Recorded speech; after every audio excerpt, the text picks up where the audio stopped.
Dear students, आज हम 11th class biology से chapter number 18 body fluid and circulation का जो लास्ट और जो थर्ड पार्ट है वो डिस्कस करेंगे। और इस पार्ट में मेनली हम जो कार्डियक साइकिल है वो कंप्लीट डिस्कस करेंगे। उसके बाद इलेक्ट्रोकार्डियोग्राम क्या होता है वो देखेंगे।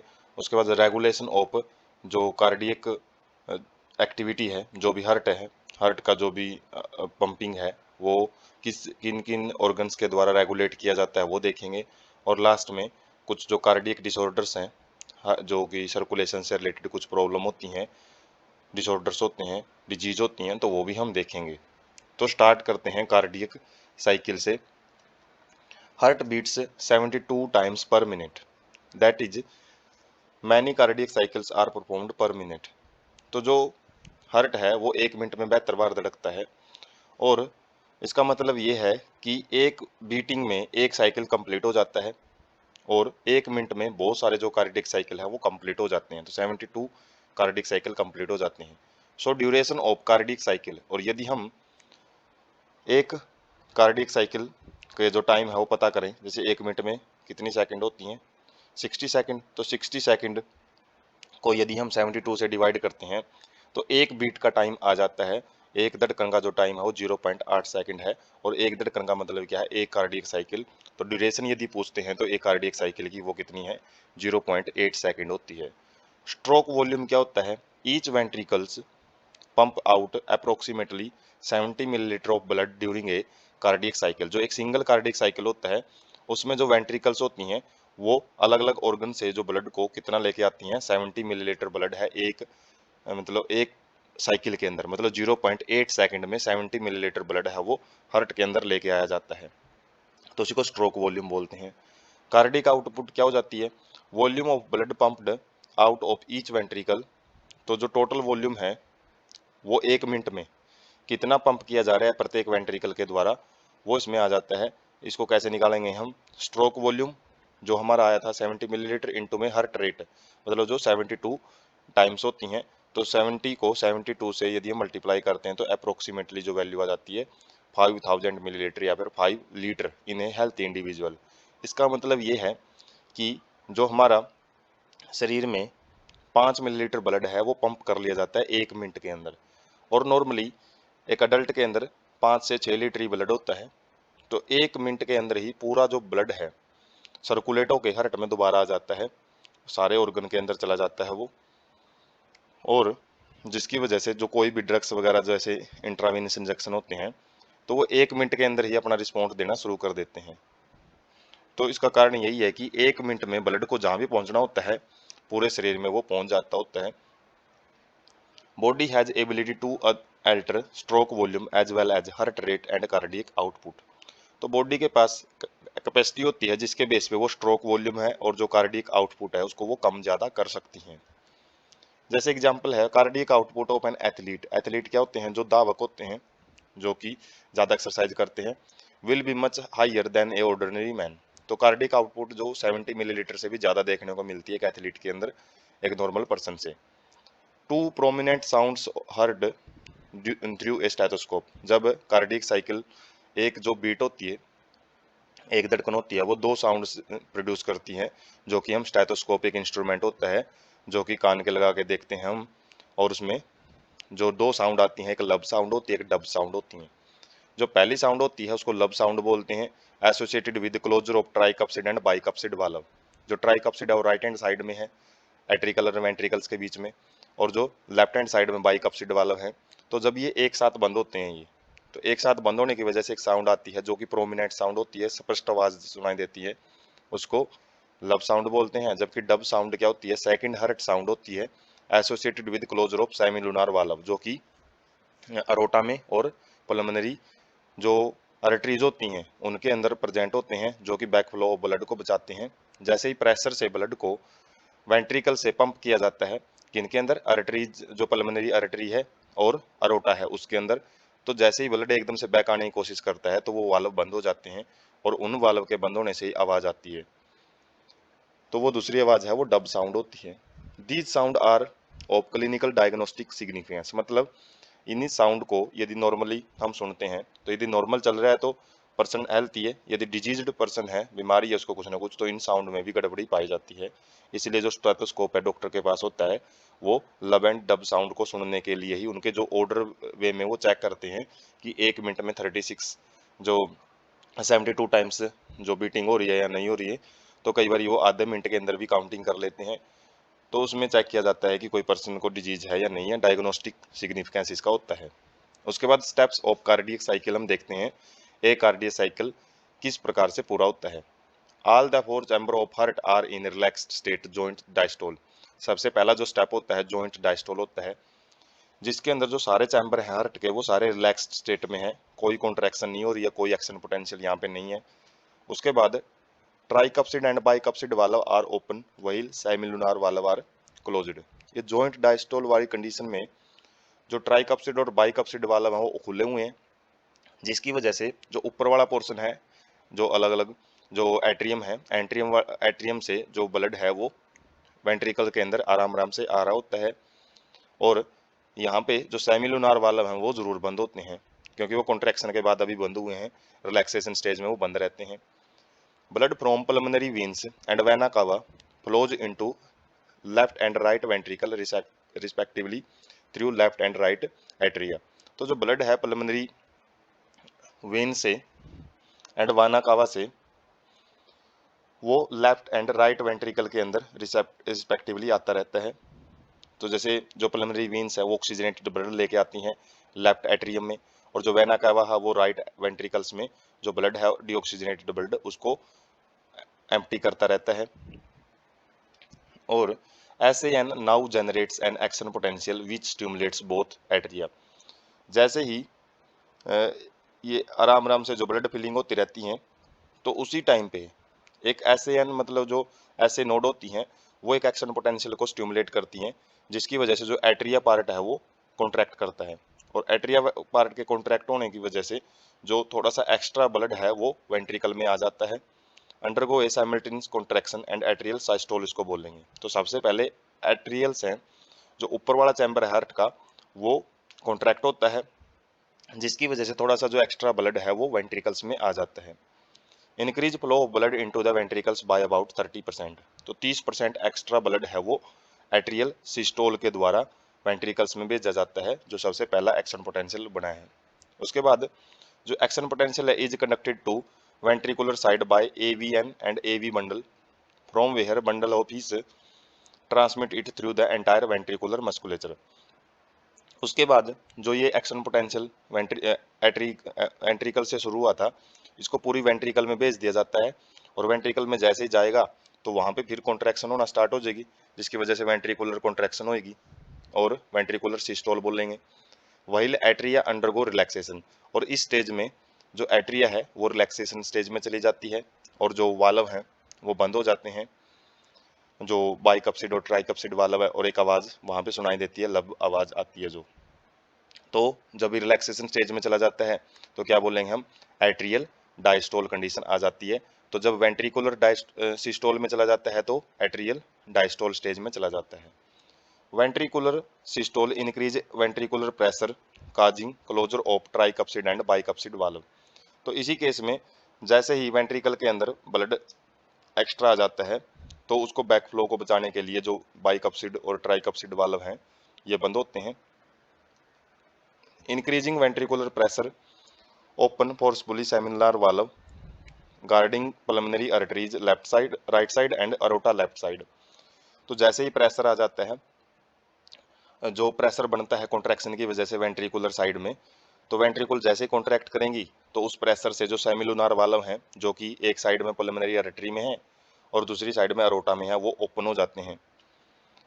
Ventricles now relax, ventricular diastole stage में चली जाती हैं, मतलब जो वेंट्रिकल्स हैं एक बार कॉन्ट्रैक्ट करने के बाद रिलैक्स हो जाती हैं, और falling ventricular pressure and causing the closure of semilunar valve, जिसकी वजह से जो वेंट्रिकुलर प्रेशर जो बहुत ज़्यादा हाई बना हुआ था, जैसे वो रिलैक्स स्टेज में जाएगी कॉन्ट्रैक्शन बंद हो जाएगा तो प्रेशर भी कम हो जाएगा, और प्रेशर जो कम हुआ है तो उसकी वजह से सेमिलुनार वाल्व हैं वो बंद हो जाते हैं। Ventricular pressure declines further, tricuspid and bicuspid valves are pushed open by pressure in atria exerted by blood which has been emptied into them by veins। तो जो वेंट्रिकुलर प्रेशर है जैसे ही और ज़्यादा कम होएगा तो ट्राइकप्सिड एंड बाइकप्सिड वाल्व हैं वो ओपन हो जाते हैं। Bye pressure in atria, atria में जो प्रेशर आ रहा है किसकी वजह से, जो ब्लड वहाँ पे पंप किया जा रहा है वापस कहाँ से, वीन से, तो उसकी वजह से जो बाइकप्सिड ट्राइकप्सिड वाल्व हैं वो ओपन हो जाते हैं और ये साइकिल है दोबारा से फिर स्टार्ट हो जाता है। तो ये 11 स्टेज चलते हैं इसमें, जो एक के बाद एक आगे बढ़ते रहते हैं। और जो अलग अलग जो हमने इनमें देखा है कि एवी बंडल और एवीएन बंडल, एसएएन बंडल, ये कैसे एसएएन नोड कैसे काम करती हैं। तो सबसे पहले जॉइंट डायस्टोल होता है, उसके बाद एट्रियल सिस्टोल होता है, उसके बाद वेंट्रिकुलर सिस्टोल। जैसे वेंट्रिकुलर सिस्टोल होएगा एंट्रिकल्स डायस्टोलिक स्टेज में चली जाती हैं और उसके बाद फिर लास्ट में वेंट्रिकुल डायस्टोल में आ जाता है। और वेंट्रिकुल एंट्रिकल तो पहले से ही डायस्टोल में थी और वेंट्रिकुलर बाद में डायस्टोल हुई है, तो जॉइंट डायस्टोल कंडीशन बोलते हैं। तो जैसे 0.8 सेकंड का कार्डिक साइकिल होता है, तो हार्ट है तो 0.4 सेकंड तो कॉन्ट्रैक्ट करता है और 0.4 सेकंड ही रिलैक्स करता है। इसलिए बोला जाता है हार्ट पूरी जिंदगी में जितनी देर काम करता है उतनी देर वो साथ साथ में रिलैक्स कर लेता है, उसको स्पेशल रिलैक्स करने की जरूरत नहीं होती। इसलिए एक जो 0.8 सेकंड का जो इंटरवल है उसी में 4 सेकंड वो 0.4 सेकंड रेस्ट करता है, 0.4 सेकंड वो कॉन्ट्रैक्शन करता है। Blood now once again move freely to ventricles. तो अब फिर जो ब्लड है वो वेंट्रिकल्स में फ्रीली मूव कर सकता है, जो कि जॉइंट डायस्टोल को शो करता है। Ventricles and atria are now again in relaxed joint diastole and state while SAN generate a new action potential. तो ये जो साइकिल है जो 11 स्टेप का हमने देखा है ये दोबारा से शुरू हो जाता है। तो उसके बाद हम थोड़ा पिक से समझते हैं। जैसे कि यहाँ पे शुरुआत में कॉन्ट्रैक्शन ऊपर वाले पोर्शन में होती है, बाद में नीचे वाले पोर्शन में होती है। तो जो हम अलग अलग जो एरोज देख रहे हैं, ब्लड जैसे ही ऊपर वाले चैम्बर में आएगा तो जैसे प्रेशर बढ़ेगा ये वाल्व हैं वो ओपन हो जाते हैं। इसी तरीके से यहाँ पे जो ब्लड आता है वो वाल्व ये वाला ओपन हो जाता है, तो ब्लड नीचे की तरफ आता है, एरोज देख सकते हैं। उसके बाद जैसे ही प्रेशर बढ़ेगा तो जो ये ब्लड है वो एक साइड में पल्मोनरी वेन्स में चला जाता है, पल्मोनरी आर्टरी में, और इस वाली साइड से जो हमारा लेफ्ट हैंड साइड है उसकी साइड में से अरोटा के जरिए भेज दिया जाता है। और देख सकते हैं पहले एट्रियल सिस्टोल है, एट्रियल में कॉन्ट्रैक्शन आएगा, उसके बाद वेंट्रिकुलर सिस्टोल है, उसके बाद एट्रियल डायस्टोल है और वेंट्रिकुलर डायस्टोल है। इस तरीके से साइकिल चलता है। और जो ईसीजी होता है वो ईसीजी इस कॉन्ट्रैक्शन रिलैक्सेशन के बेस पे ही जो रीडिंग है वो बनाता है। मतलब जैसे जैसे हम देख सकते हैं, यदि ध्यान से देखें तो एट्रियल डायस्टोल में यहाँ से जो रेस शुरू हो रही है, उसके बाद वेंट्रिकुलर डायस्टोल में ये वाला पोर्शन आता है, उसके बाद एट्रियल डायस्टोल में ये कंडीशन आती है, थोड़ी सी आगे बढ़ता रहता है, और वेंट्रिकुलर डायस्टोल में जो ये ग्राफ है आगे बढ़ता रहता है। थोड़ा सा ये मेडिकल फील्ड में ज़्यादा डिटेल से देखने की चीज़ होती है। जैसे यहाँ पे हम देख सकते हैं कार्डियक साइकिल है जो जैसे ये एक 0.8 सेकंड का टाइम है, ये जिस तरीके से जो ग्राफ है वो ईसीजी ग्राम में हमको देखने को मिलता है। जब ईसीजी हम देखेंगे तो उसमें भी ये डिटेल आएगी। जैसे ब्लड है ऊपर से यहाँ पे फिल होएगा और उसके बाद जो कॉन्ट्रैक्शन भी देख सकते हैं ऊपर से शुरू हो रही है, एक्शन पोटेंशियल ऊपर से शुरू हुआ है, पूरी हार्ट के अंदर आ रहा है। तो ऊपर वाला कॉन्ट्रैक्शन स्टार्टिंग में करेगा एंट्रिकलर जिसको सिस्टोल बोलते हैं, और उसके बाद वेंट्रिकुलर सिस्टोल आती है कंडीशन। और यहाँ पे हम अलग अलग जो इवेंट है वो देख सकते हैं। जैसे 0.1 सेकंड है ए एस एट्रियल सिस्टोल है, उसके बाद वेंट्रिकुलर सिस्टोल है जो कि कितने टाइम तक चलती है 0.1 0.3 सेकंड तक, 0.2 सेकंड तक। उसके बाद आगे शुरू हो जाता है डायस्टोल कंडीशन, एट्रियल डायस्टोल और वेंट्रिकुलर सिस्टोल एक साथ ही होती हैं दोनों प्रोसेस। उसके बाद वेंट्रिकुलर डायस्टोल और एट्रिकुलर डायस्टोल एक ऐसी स्टेज आती है जब दोनों कंडीशन डायस्टोल में होती हैं, दोनों रिलैक्स कर रही होती हैं। तो यहाँ पे जितना टाइम साइस्टोल का है उतना ही टाइम डायस्टोल का है, उतना टाइम सिस्टोल का है। तो डायस्टोल क्या है, रिलैक्सेशन है, और सिस्टोल क्या है, कॉन्ट्रैक्शन है। तो 0.4 सेकंड एक जो रेड कलर का पोर्शन है वो सिस्टोल को शो कर रहा है। जैसे ये हम देख सकते हैं ये सिस्टोल है, ये भी सिस्टोल है। तो 3 सेकंड तो ये होगी, 0.3 सेकंड तो ये होगी और 0.1 सेकंड ये ऐड होगी, तो टोटल कितना हो जाता है 0.4 सेकंड। और जबकि इस साइड में भी हम देख सकते हैं ब्लू कलर का पोर्शन है पूरे किस में कवर किया हुआ है, ये डायस्टोल में, ये रिलैक्सेशन स्टेज है, ये कॉन्ट्रैक्शन स्टेज है। और यहाँ पे हम आइडिया ले सकते हैं क्या 0.4 सेकंड, एक साइड में 0.4 सेकंड और दोनों मिलके 0.8 सेकंड बनाते हैं, जिसकी वजह से एक हार्ट बीट है वो बनती है, कार्डियक साइकिल कंप्लीट होता है। उसके बाद है इलेक्ट्रोकार्डियोग्राफ ECG, जो कि हॉस्पिटल में देखने को मिलती है। जैसे आवाज है ये पीप पीप पीप और पी, ये आवाज आती है जो, जैसे कि कोई भी पेशेंट कार्डियक अरेस्ट में चला जाता है तो उसमें जो एक मशीन होती है जो कि आवाज करती है, इसको इलेक्ट्रोकार्डियोग्राफ बोलते हैं। Type of machine used to obtain and electrocardiogram. Electrocardiograph तो मशीन को बोलते हैं, और जो वो एक पैटर्न सा बना के देती है, ग्राफ सा बनाती है, उसको इलेक्ट्रोकार्डियोग्राम बोलते हैं। तो ग्राफ से कंफ्यूज नहीं होना है, ग्राफ मशीन का नाम है, और जो ग्राफ हमको दिखाई देता है उसको इलेक्ट्रोकार्डियोग्राम बोलते हैं। ECG graphical representation of electrical activity of heart during a cardiac cycle. तो क्या शो करता है ECG? एक ग्राफिकल रिप्रेजेंटेशन देता है जो कि कार्डियक एक्टिविटी, जो हार्ट की एक्टिविटी है, उसका एक ग्राफिकल रिप्रेजेंटेशन होता है। तो ECG को, स्टैंडर्ड ECG को हमने यदि अच्छे ढंग से प्राप्त करना है तो patient is connected to machine with 3 electrical leads. तो 3 जगह से कनेक्ट किया जाता है पेशेंट को, 3 अलग अलग जो बॉडी ऑर्गन है वहाँ पे अटैच किया जाता है, स्पेशल टाइप के वैक्यूम से होते हैं, वो चिपकाए जाते हैं बॉडी पे।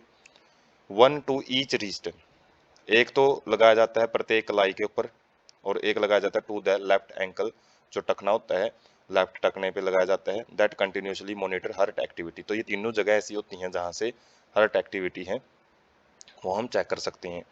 For detailed evaluation of heart function multiple leads of are attached to the chest reason.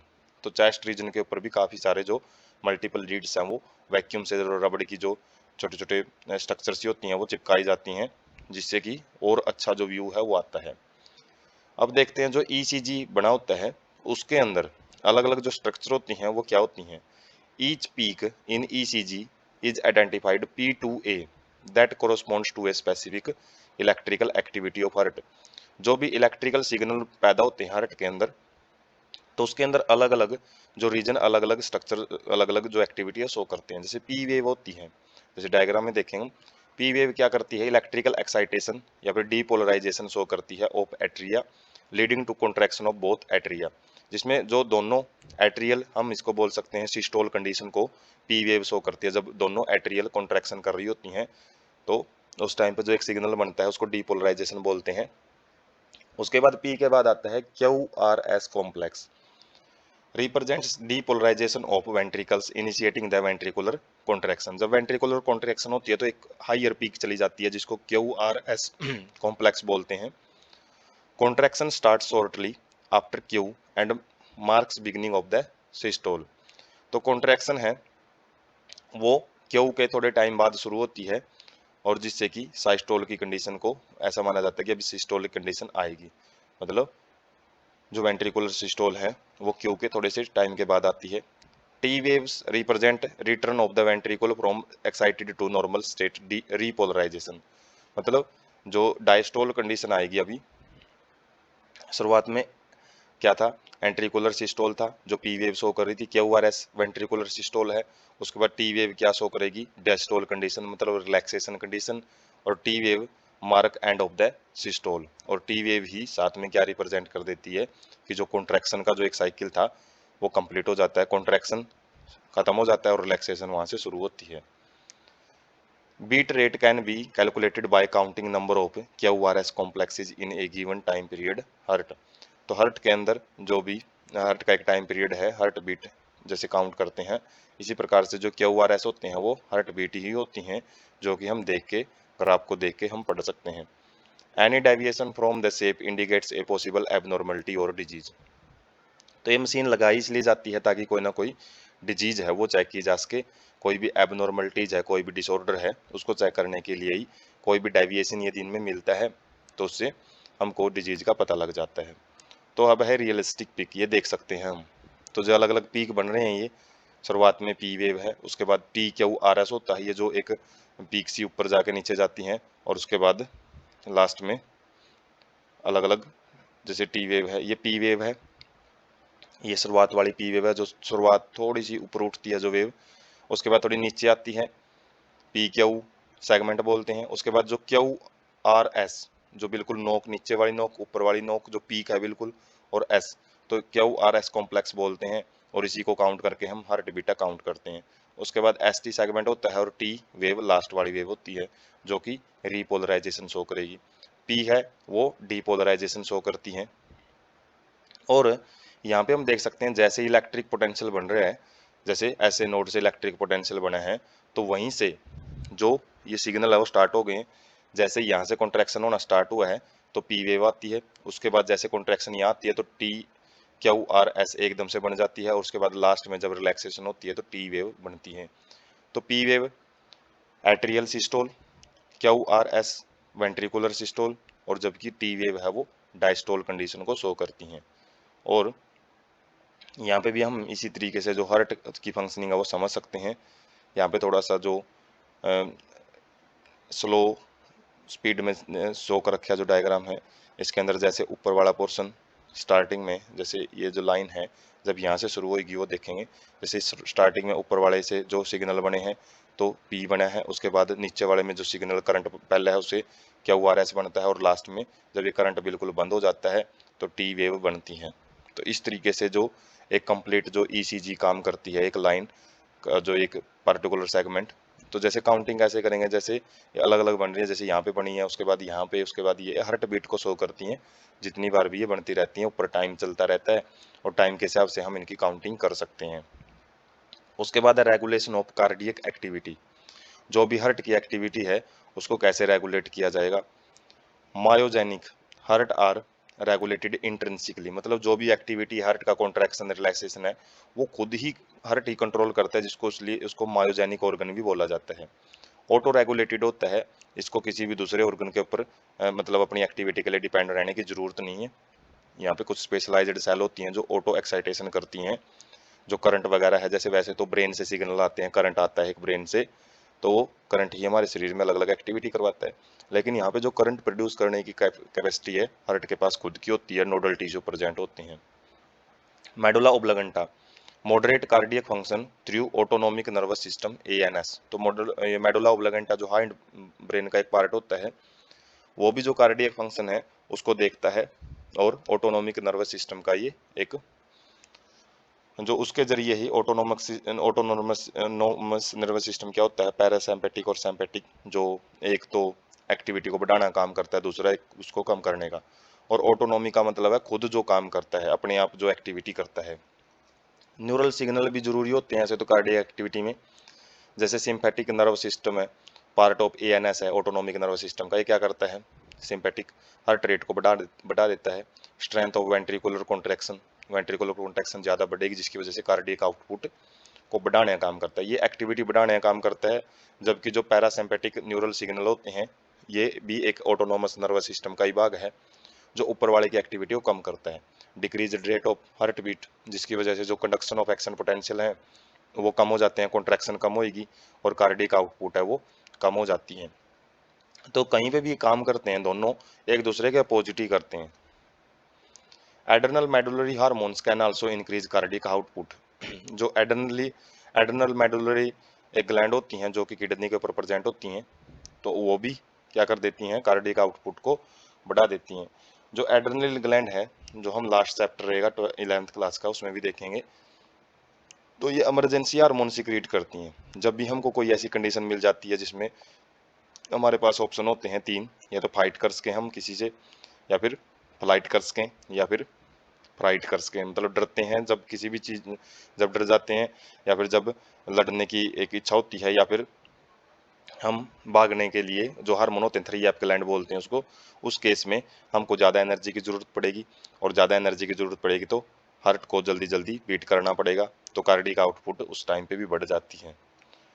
उसके बाद है रेगुलेशन ऑफ कार्डियक एक्टिविटी। हम देख सकते हैं वैसे तो ऐसे नोड ही जो जितना भी एक कॉन्ट्रैक्शन वगैरह रिलैक्सेशन के लिए जो सिग्नल बनाता है वो है, लेकिन फिर भी जो अलग अलग पोर्शन होते हैं जैसे कि सेंसरी नर्व फाइबर्स हैं वो भी काम करते हैं, पैरासिम्पेटिक नर्व फाइबर्स हैं, सिम्पेटिक नर्व फाइबर हैं, तो ये एक्टिविटी अलग अलग ढंग से कंट्रोल करते हैं हार्ट की। उसके अलावा sympathetic nerve fibres to adrenal gland, तो जो जो सिंपैथेटिक नर्व सिग्नल है वो एड्रेनल ग्लैंड के ऊपर जाएंगे। एड्रेनल ग्लैंड हार्मोन सिक्रेट करेगी जो कि ब्लड के जरिए हार्ट के पास आएगा और हार्ट से अलग अलग जो स्टिमुलेशन है वो करवाता है। उसके अलावा कुछ baroreceptors in the wall of internal carotid artery, जो कैरोटिड आर्टरी होती हैं उनके अंदर भी कुछ ऐसे रिसेप्टर होते हैं जो कि कुछ भी सिग्नल को रिसीव कर लेते हैं। कैरोटिड बॉडी कीमो रिसेप्टर्स, ये हमने जो कैरोटिड आर्टरी है ये रेस्पिरेटरी सिस्टम में भी देखा है। जब रेस्पिरेटरी सिस्टम में हमने ये बात देखी थी कि जब CO2 और H पॉजिटिव आयंस बढ़ जाते हैं तो उस केस में कार्डियक आउटपुट को बढ़ा दिया जाता है ताकि ज़्यादा से ज़्यादा ऑक्सीजन बॉडी में सप्लाई की जा सके, CO2 को शरीर से बाहर निकाला जा सके। इसी प्रकार से बैरो रिसेप्टर इन अरोटा, ये भी क्या करते हैं, अलग अलग जो रिसेप्टर हैं ये कंसंट्रेशन चेक करते हैं अलग अलग गैसेज की, खासकर ये CO2 की और प्रोटॉन की कंसंट्रेशन चेक करते हैं। जब ये मात्रा इनकी ज़्यादा हो जाती है बॉडी में तो कार्डियक आउटपुट है वो बढ़ा दी जाती है। तो ये अलग अलग रिसेप्टर हैं, तो बिल्कुल एक नेटवर्क टाइप में काम करते हैं, ये काफ़ी कॉम्प्लेक्स स्ट्रक्चर होती है इनकी। उसके बाद है जो लास्ट टॉपिक रहेगा, डिसऑर्डर ऑफ सर्कुलेटरी सिस्टम। बीमारियां क्या होती हैं अलग अलग। सबसे पहले high blood pressure. Blood pressure क्या होता है, वैसे यदि हम डेफिनेशन देखें तो जो भी हार्ट जब कॉन्ट्रैक्ट करता है तो ब्लड का प्रेशर बढ़ जाता है और वो ब्लड प्रेशर वाल्स के ऊपर लगता है और जो वाल पे लगने वाले ब्लड के प्रेशर को ही ब्लड प्रेशर बोलते हैं और ये हाई भी हो जाता है लो भी हो जाता है। हाई ब्लड प्रेशर को हाइपरटेंशन बोलते हैं। तो ये कब होता है, ही repeated check of the blood pressure of an individual is 140/90। तो वैसे तो जो बीपी है वो कितना होना चाहिए, 120/80 मिलीमीटर मरकरी बोलते हैं उसको, इतना होना चाहिए 120/80, लेकिन यहाँ पे 140/90 है। तो एक प्रेशर सिस्टोलिक प्रेशर होता है ऊपर और नीचे डायस्टोलिक प्रेशर होता है। तो ज़्यादा से ज़्यादा वो 120 तक जाना चाहिए, कम से कम वो 80 तक रहना चाहिए। और लेकिन यदि हम लगातार चेक करें पर्सन का बीपी और वो बार बार 140 और 90 के बीच में आ रहा है तो उसकी वजह से क्या है, वो हाइयर बीपी माना जाता है उसका, मतलब हाइपरटेंशन का शिकार है वो person. Hyper blood pressure leads to heart disease, और यदि बीपी ज़्यादा है तो हार्ट के ऊपर ज़्यादा प्रेशर पड़ेगा और जिसकी वजह से साथ में हार्ट में तो डिजीज आएंगी, साथ में जो हमारे इंटरनल ऑर्गन है जैसे ब्रेन है, किडनी है, उन ऑर्गन्स को भी वो इफेक्ट करना शुरू कर देता है। Coronary heart artery disease, CAD जिसको बोलते हैं, और इसका साइंटिफिक नेम है एथेरोस्क्लेरोसिस। तो इसमें क्या होता है, effect the vessels that supply blood to the heart muscles. जो स्पेशली हार्ट जब अपनी खुद की मसल्स को सप्लाई करता है ब्लड, उन मसल्स के अंदर उन मतलब मसल्स को सप्लाई करने वाली जो वेसल्स हैं वो यहाँ पे डैमेज हो जाती हैं, caused by deposits of the calcium, fat, cholesterol and fibrous tissue which makes lumen of the arteries narrower. तो जो ये आर्टरीज होती हैं कोरोनरी आर्टरीज, इनकी उसमें आर्टरीज के अंदर जो ये सब्सटेंस है इकट्ठे होने शुरू हो जाते हैं, जैसे कोलेस्ट्रॉल है, फैट है, कैल्शियम है, जिसकी वजह से उनका जो डायमीटर है वो कम हो जाता है, उनका ल्यूमन, उनका जो इंटरनल कैविटी है वो कम हो जाती है, जिसकी वजह से हार्ट को एक्स्ट्रा प्रेशर लगाना पड़ता है। एजाइना क्या होता है, एजीना पेक्टोरिस भी बोलते हैं इसको, एजीना या angina. Symptoms of acute chest pain appears when no enough oxygen is reaching in the heart muscles. तो इसमें जो चेस्ट है उसमें दर्द रहता है और वो किस चीज़ की वजह से, जब प्रॉपर ऑक्सीजन है वो हार्ट मसल्स में नहीं पहुंच पाती। तो हार्ट कहाँ, चेस्ट में, या चेस्ट में जो पेन होता है किसकी वजह से, ऑक्सीजन की कमी की वजह से। हार्ट फेलियर, तो ये क्या कंडीशन है, इसके अंदर state of heart when it not pumping blood effectively enough to meet the need of the body. इसके अंदर क्या है, हार्ट है वो ठीक ढंग से पंप नहीं कर रहा होता, जिसकी वजह से शरीर में ऑक्सीजन की कमी हो जाती है। और इसको कई बार कॉन्जेस्टिव हार्ट फेलियर भी बोलते हैं, क्योंकि जो कॉन्जेशन ऑफ लंग्स, कॉन्जेशन का मतलब होता है जो लंग्स हैं वो भरे रहते हैं एयर की वजह से, लेकिन वो आगे सप्लाई नहीं हो पाती है। तो हालांकि वहाँ पे तो पूरी ऑक्सीजन वगैरह सही ढंग से जाती है लेकिन आगे नहीं पहुंच पाती है। इसी की वजह से जो कॉन्जेशन ऑफ लंग्स हैं, मतलब लंग्स का भरे रहना ऑक्सीजन से या फिर एयर से, वो इसका सिम्टम होता है और हार्ट फेलियर का। जबकि जो नेक्स्ट है वो है कार्डियक अरेस्ट। इसके अंदर क्या है, जो हार्ट है वो जकड़ जाता है और जब हार्ट स्टॉप्स बीटिंग, मतलब हार्ट धड़कना बंद कर देता है, और हार्ट अटैक भी बोलते हैं इसको, when heart muscles is suddenly damaged, जब हार्ट मसल्स हैं एकदम से डैमेज हो जाती हैं और बाय इनएडिक्वेट ब्लड सप्लाई, जब उसकी खुद की मसल्स के अंदर जो सही ढंग से सप्लाई नहीं हो पाती है ऑक्सीजन की, मतलब, और उसकी वजह से क्या है, वहाँ पे एनर्जी नहीं पहुंचेगी तो एटीपी नहीं बनेंगे, और एटीपी नहीं बनेंगे तो वहाँ पे एक्शन पोटेंशियल है वो क्रिएट नहीं हो पाता है, जिसकी वजह से जो हार्ट है वो एक ही कंडीशन में रह जाता है, वो धड़कना बंद कर देता है, तो उसी को हम हार्ट अटैक भी बोलते हैं।